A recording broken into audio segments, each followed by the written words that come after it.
Hey, this is Tom with Adventure Go Gaming. I'm bringing you a gameplay analysis and discussion with the new hero from Outsiders, Uzuri. And here's the deck list. We're going to be trying to abuse Tunic here.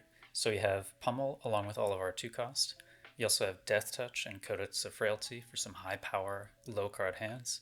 And Lightning Strike and Looking for a Scrap can smooth out 5-card hands and present lots of damage. In the sideboard, we have some options for other 2-cost attacks to swap in with Uzuri ability, Virulent Touch and Spreading Plague for decks that went to block well, lots of Arcane Barrier, and some daggers to round it out. And with that, we're going to jump right into the first game. Deck lists can also be found in the description. The first match here will be against Katsu. We're going first, and I decline swinging with daggers, just going to Arsenal Death Touch, powerful card, and not let our opponent filter their hand. They lead with a Be Like Water, so pretty easily 3-block here with the blue backstab. The opponent then swings a Kadachi, but he's going to end up pitching, as we'll see here, a yellow Surging Strike. So pretty clearly their hand was a bit clunky. So this Kadachi doesn't have go again. Just block with the CNC, not leak any damage, as we can't really use it with our hand here.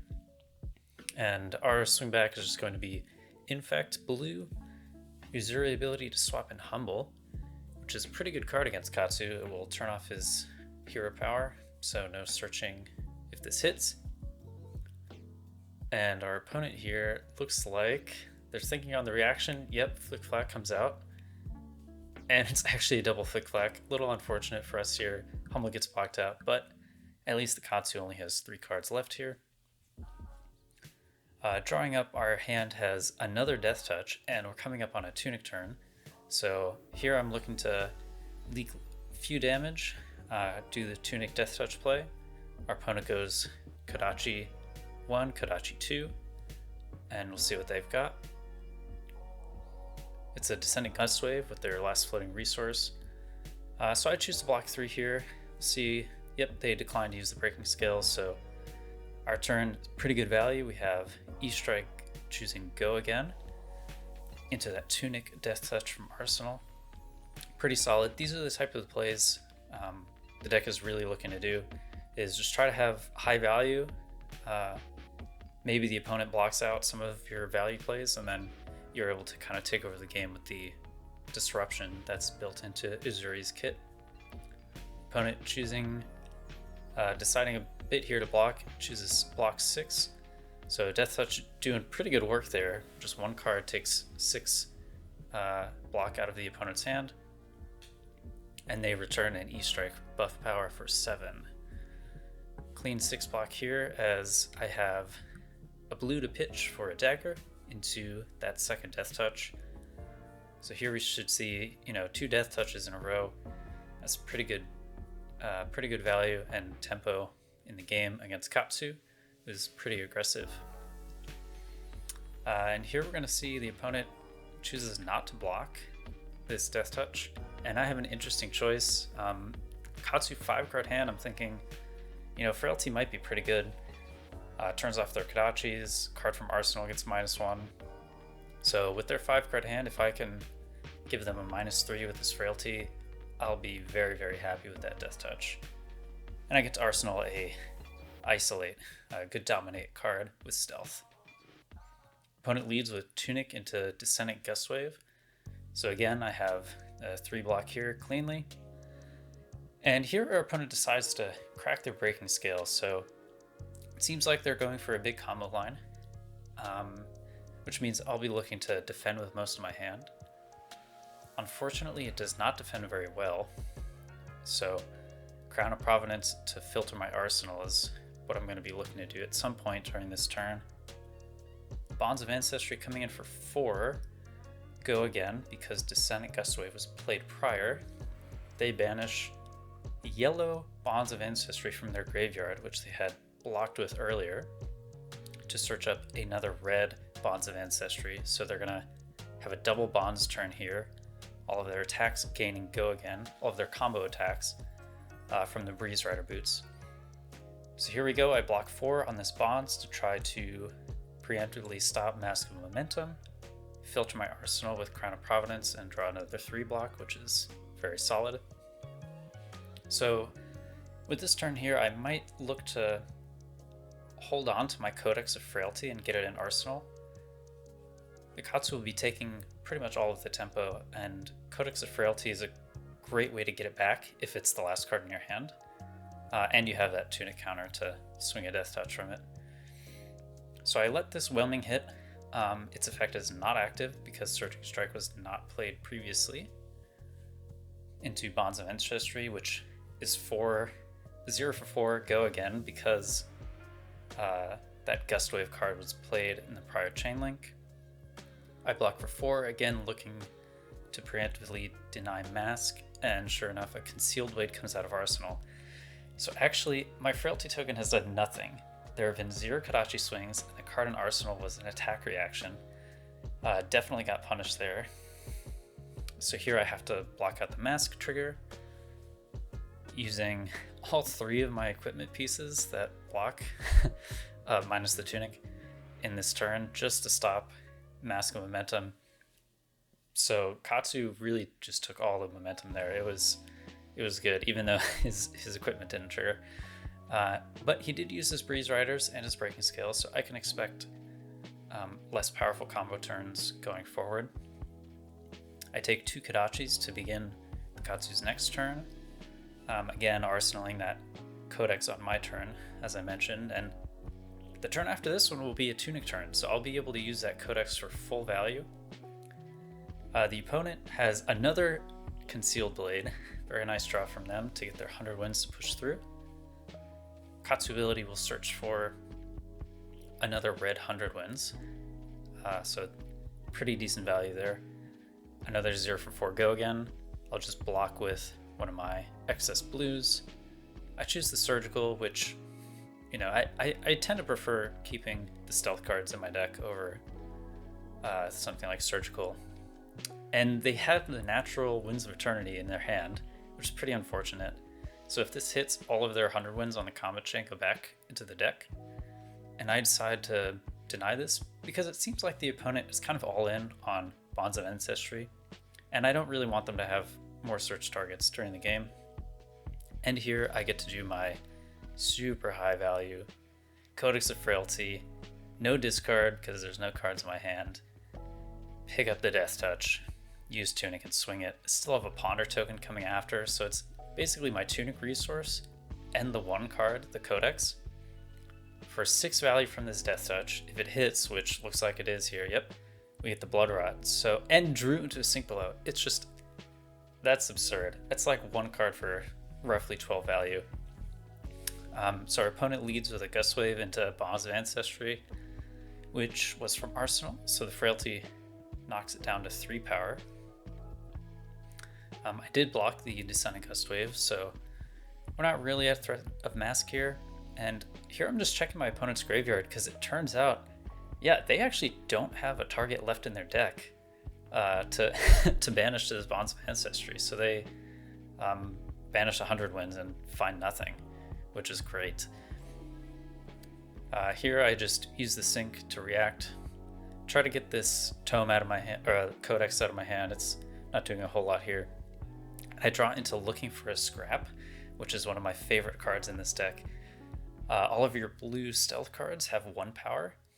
And there's also some cute things you can do, like throwing a dagger with Flick Knives, which also has 1 power. So all of these ways let you give Looking for a Scrap go again. And you have plenty of 2-cost cards to follow up after playing it. So we have a 3-card hand here for 5 go again, and 2 cut down to size. Opponent snap takes the 5 damage, looking to keep a 4-card hand, and then they get punished by cut down to size. Really good interaction there. And we'll see the opponent has to respect it, of course. They just block with a red Surging, so this kind of suggests to me they have another clunky hand.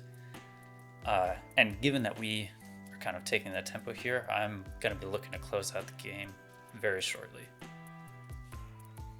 Uzuri is one of the harder heroes in the game to block, so Katsu being at 11 is pretty dicey. And here I draw into a Pummel, so that's the first one we've seen with tempo on our side. So I might be able to use this to close out the game, we'll see. The opponent gets Tunic into Kadachi, so this doesn't have Go again, unless they react and pitch a blue to do that.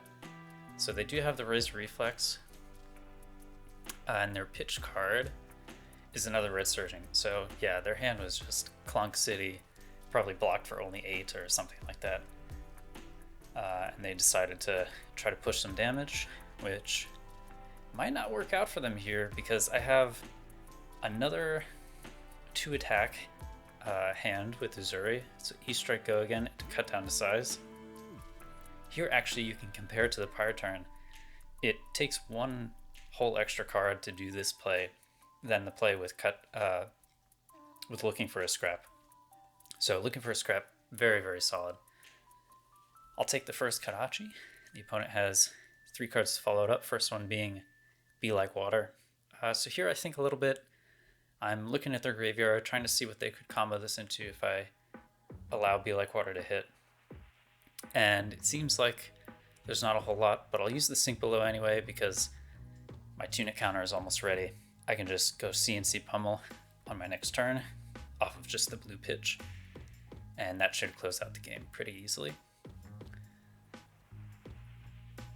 Yep, so the opponent here passes in their reaction window. I just double check their graveyard again, go ahead and throw the Sink Below down. I'm pretty sure there's nothing that can punish me.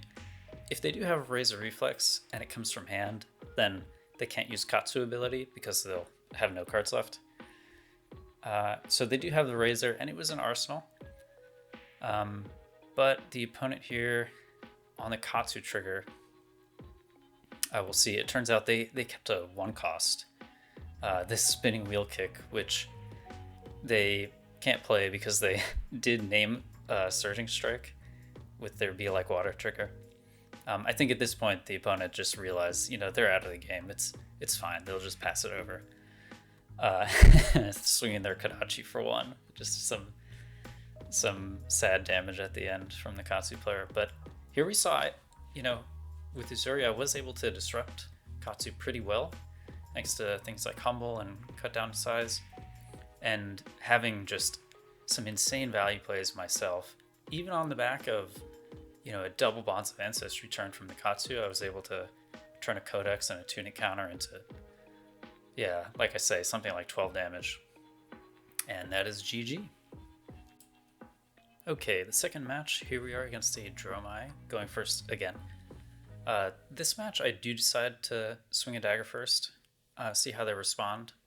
I sort of forget that they have Quell on their Silken Form, so I give them a little bit of value there with the Ash tokens.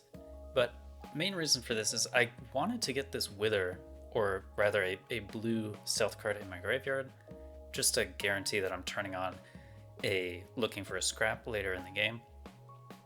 And they Quell again, pitching a Remembrance, so maybe a little bit worried that I could fatigue them. Arsenal my Codex of Frailty here.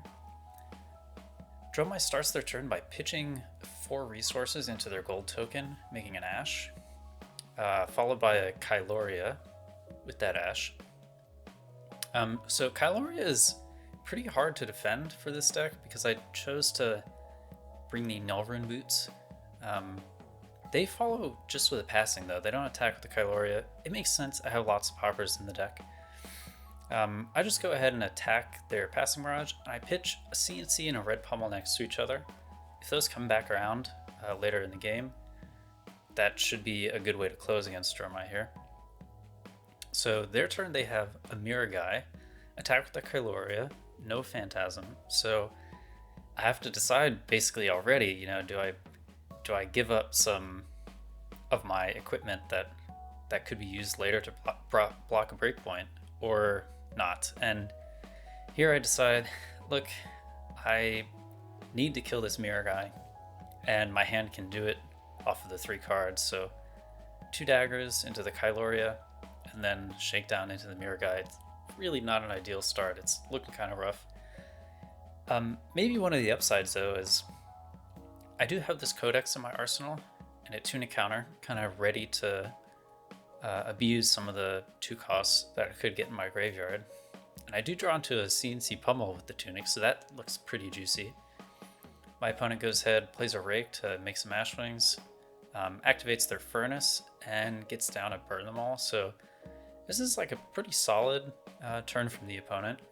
The ash wings are like decent against the daggers here.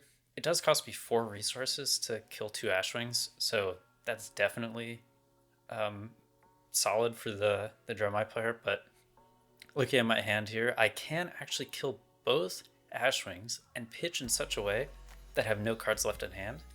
So I can play this Codex for full value and end the turn with a CNC, 0 resources floating, and a Ponder. And I still have my tunic resource, so all in all, very solid. That Codex, again, just putting in so much work. CNC hits, killing a Dromai, so the Dromai's hand must have something really solid in it. Yep, and they have a mirror guy here. I'm checking my discard just to see if I've got that looking for a scrap target, and I do, thanks to that turn 1 play. So they have a Dromai here right after the mirror guy, so they had Dromai mirror guy in hand and a Dromai in arsenal, and I guess just decided the one in arsenal wasn't worth keeping. So I block here. On the Dromai, it has no phantasm, so I can't pop it with the shakedown. Opponent ends their turn.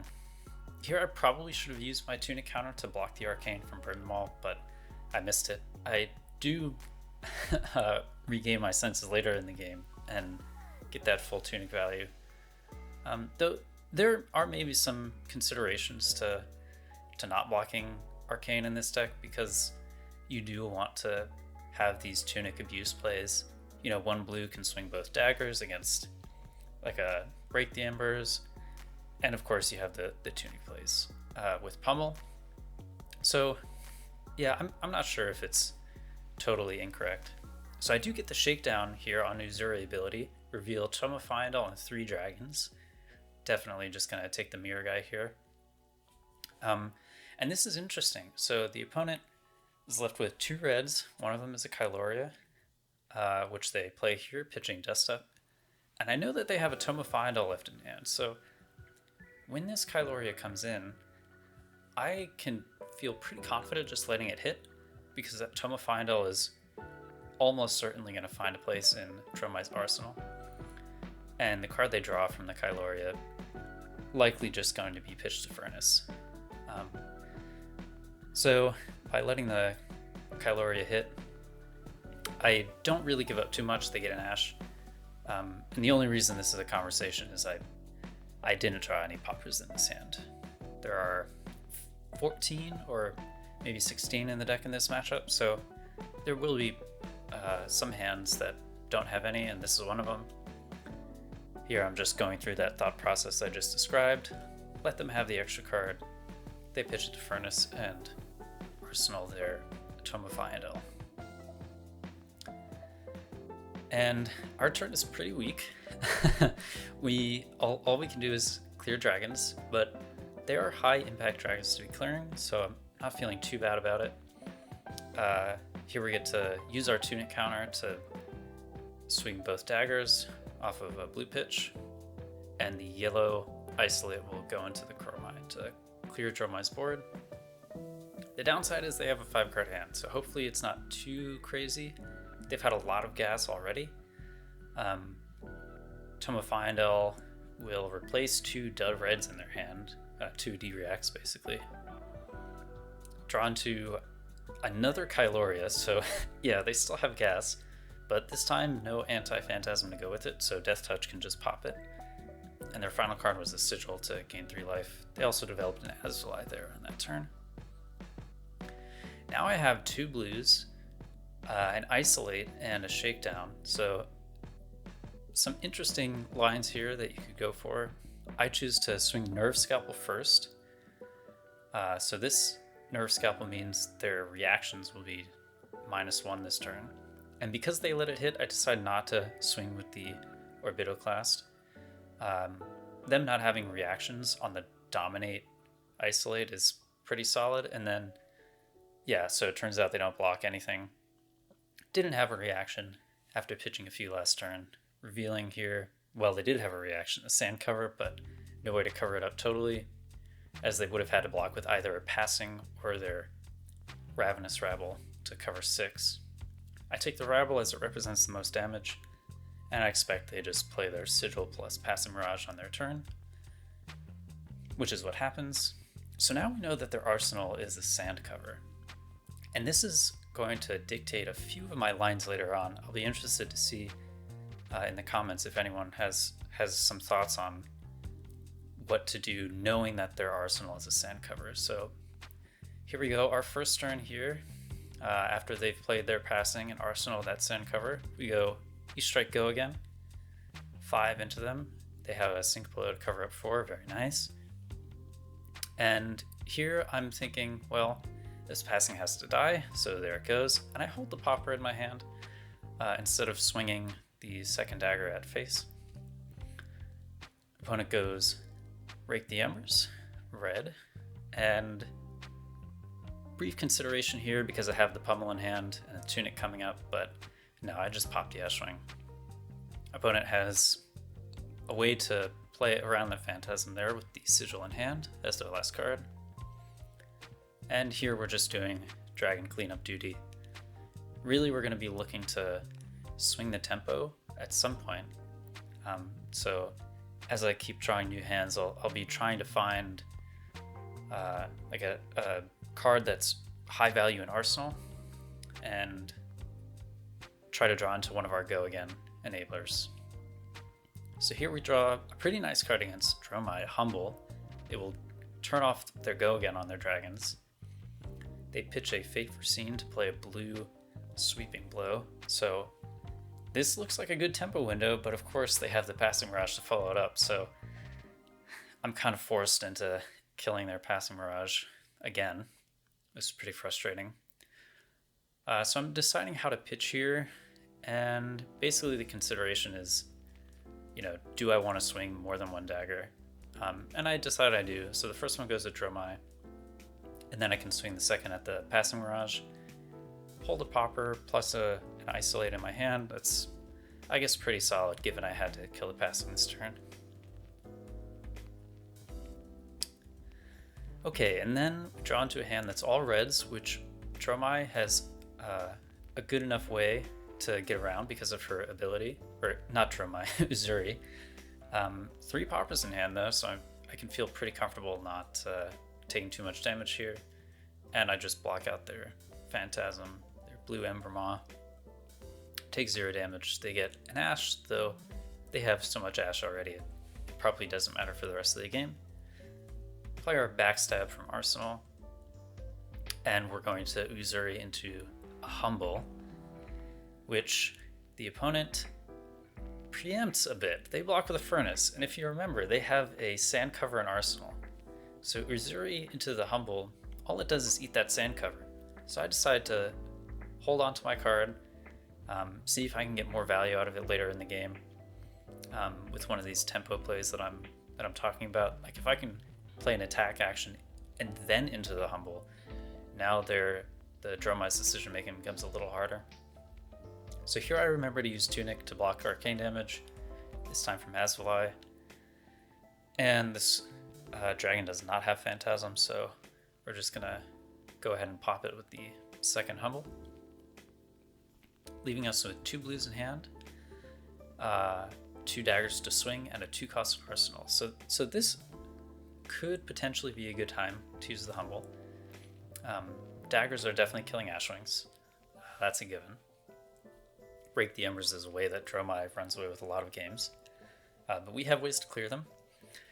And here's that discussion again. Do I, knowing that they have this sand cover in their arsenal, basically stuck there, unless I attack their face, or they decide to just clear it out for 0 value.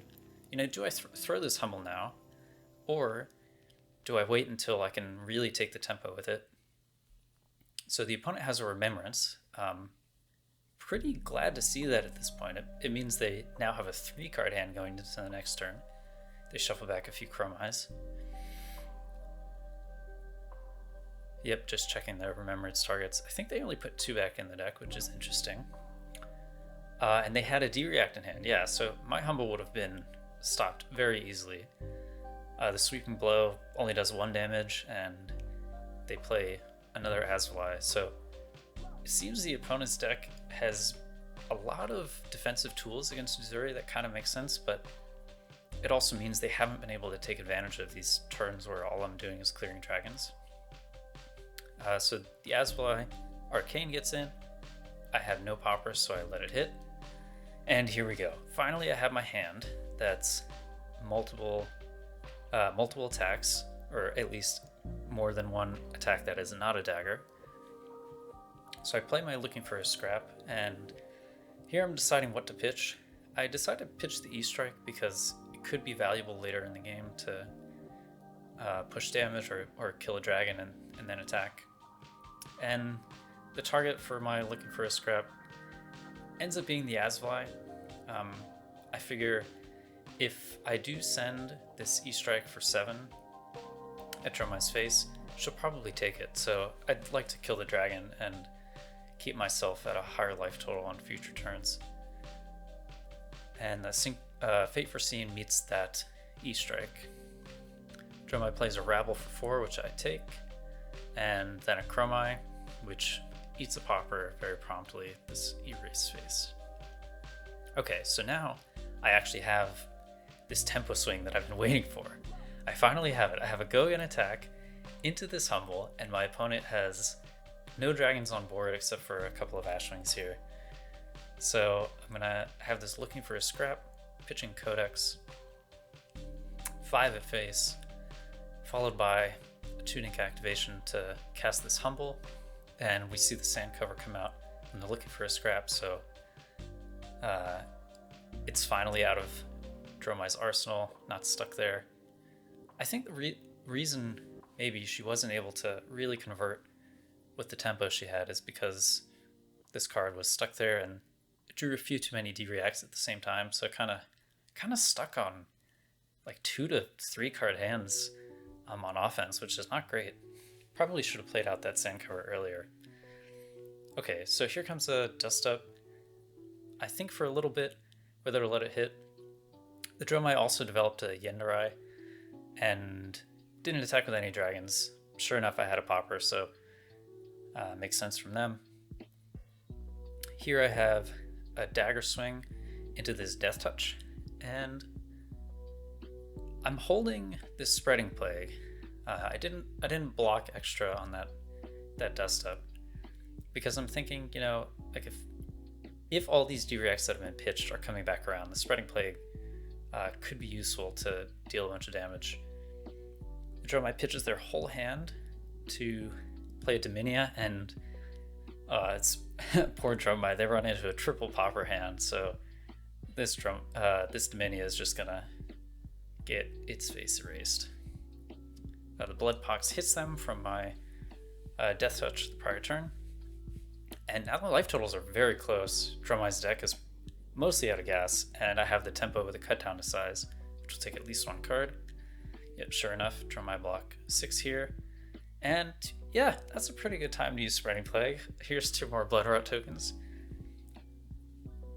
Azvali comes down, and now if I draw a popper roughly every turn, it should be easy enough to close this game out. So Azvali deals Arcane. I'm going to pop it for sure, so here I'll have an extra card in my hand. I just pitch it to the Arcane here, and I'll end up using my Tunic counter to clear 2 dragons. 2 Ashwings, that is. And after that, I'll get to arsenal this Isolate, which is excellent. You know, these Dominate stealth cards are a great way to close the game. The opponent had a blue to pitch to one of those Blood Rot tokens, so they only take 2. And now for the first time in the game, we have the life lead, and I think if there's anything about Uzuri, it's that she can close out games when the opponent is low. So we'll see how I'm able to do that here. Yep, arsenal that Isolate. And I draw into that CNC Pummel that was pitched on the very first turn, which combined with this Dominate card should be able to sneak in plenty of damage. The opponent would have to use the D-React on the swap of Isolate. So we've got a Burn Them All and a Yindarai coming in. And I'm just kind of weighing up, how likely is it that they declare no blocks on that Isolate. So I save some HP here. They have a Dust Up as their last card in hand. And I just kind of take this damage. We're looking to throw that CNC Pummel. Have a Flick Knives maybe to throw our Nerve Scalpel if they do have the D-React on this Isolate, but they choose to let Uzuri ability resolve, and that's actually just game right there. 10 damage, and they couldn't see it coming, really. Maybe they could have. So that's GG. Not expecting to beat a Dromai like that, but yeah, we take it. Okay, so I definitely want to talk about the decklist again. 4 pummels is feeling like too much. They definitely get clunky, so I'm going to cut the yellow going forward. I've played about 30 games with this deck, so pretty good sample size. It might be correct to also go down to 2 reds, really depending on how often you draw it. When I conceived this deck, the idea was to try to find those hands that included a 2-cost, the pummel, a blue, with your Tunic counter up. And I wanted to encounter that pretty often, so I ran a lot of blues as well. I'm going to be cutting the Maligns going forward.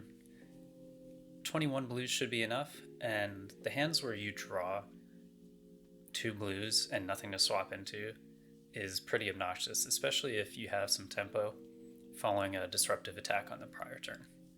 Concealed Blade as well, it's not done a whole lot. Flick Knives is a really fun card to play with, but I wasn't able to trigger Concealed Blade often enough, and that's probably because there aren't many red stealth cards in the deck. The ones that are Isolate, which are premium switch targets. So this blue could be anything. Try out whatever you like. If it blocks 3, it should be able to replace Concealed Blade. Now talking about the 2-cost, or rather the swap targets, we have 4 playsets, so 12 cards. I don't really count Surgical Extraction. If you don't have a pummel, it can be really hard for Surgical to hit through defense reaction. So Shakedown has an advantage of having 6 power, and the disadvantage of Shakedown is it can miss if you name the wrong pitch value. So I think Surgical is fine. It blocks 3 and it's blue, so it's hard to go wrong there. Easily replaceable in my opinion. Okay, Command and Conquer, Cut Down to Size, Death Touch, and Shakedown therefore are the main swap targets. Some targets in the sideboard here. I think this number is going to be hard to get exactly right. You don't want to draw more than 1 per hand, unless maybe you're against a Dromai. The real problem with a lot of these swap cards is they block 2. Your Cut Down to Size, Death Touch, Erase Face, Humble, and some of the other new cards from this set, they all block 2. So if you do draw a hand with multiples, and you can't find a way to get your extra copy in Arsenal, you're blocking inefficiently. So that's a really hard part to balance about the deck, and I encourage you to try different numbers of your swap targets to see how that goes. Sink Below really impressed me during my games with this deck. I think maybe the Malign that I cut to reduce the blue count could be replaced by Fate Foreseen for more D-Reacts, or Leave No Witnesses for more disruption. Looking for a scrap though, complete MVP. It's why we ran so many blue 1 power attacks in the first place. There are cute things you can do though, like Flick Knives to throw a dagger at the opponent early, and then banishing it later to looking for a scrap, because it also has 1 power. As for the sideboard, this is a week 1 deck. I put in a bunch of Arcane Barrier and daggers just because. I think this should evolve over time. Spreading Plague though is such a fun card. I encourage you to try it out. Thanks again for watching. Be sure to like, comment, and subscribe. I'll be responding to all the comments. I think Uzuri is really fun, and I'm interested to see what other people think about the deck. This has been Tom with Adventure Go Gaming. Stick around. I plan to make more gameplay discussions like this in the future.